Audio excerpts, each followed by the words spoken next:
I guess it must be a bit of a slow news day today, because one of the main stories on the BBC website this morning is that of an atheist who wishes to be debaptised. This guy is angry at the Church of England for baptising him and for the fact that they won't then do an un-baptism service on the grounds that he doesn't believe in God anymore and doesn't wish to be associated with the Church of England or any other kind of church, come to that. Interestingly, I think he's wrong in a couple of ways.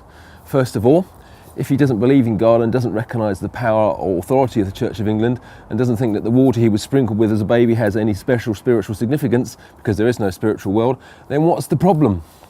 And secondly, I don't know if it's the Church of England that he should be angry with, on the basis that, as far as I know, they don't do drive-by baptisms. They don't have priests creeping around town centres sprinkling holy water on babies in prams while the mothers are inside buying copies of Woman's Own. I think in actual fact the parents have to be complicit in the action. In actual fact, it's they who approach the priest. So maybe it's not the Church of England that he should be angry with, but some people rather closer to him than that. That would be like being angry with the manufacturers of electronic switches because his parents didn't teach him to turn lights off when he was a kid, and now he has a very large electricity bill. Or like being very annoyed with compost manufacturers because when you were a child you were made to try tomatoes and now you don't like them anymore. Two words come to mind at this point. So here we are a couple of days after that first bit of film was made, and maybe it's not such a storm in a teacup after all. Apparently 60,000 people have downloaded from the National Secular Society's website a debaptismal certificate. In actual fact, the National Secular Society say 100,000 people have downloaded it. Why do so many people seem to be clamouring to get rid of the stigma of having been baptised, when, in the words of the National Secular Society website, it's got no meaning anyway, especially if you don't believe in God or a spiritual world? Now, I'm trying to get my head around this. I used to believe in Father Christmas, but I don't have an urgent desire to have a certificate saying I no longer believe in Father Christmas.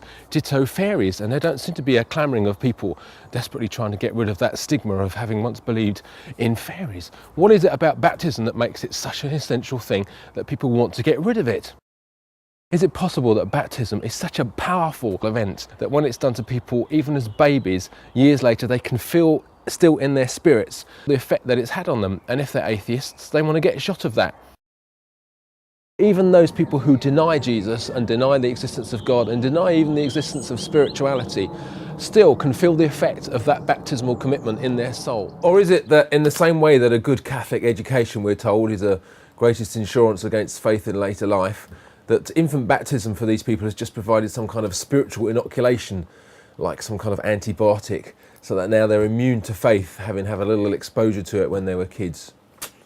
Either way, I think they've discovered something that maybe many Christian people forget, and that is that baptism and commitments and rites and statements of intent are really very important. They have significance for people. I guess the very least we should conclude is that baptism is a powerful, spiritual, life-changing event, and that it should be handled very carefully.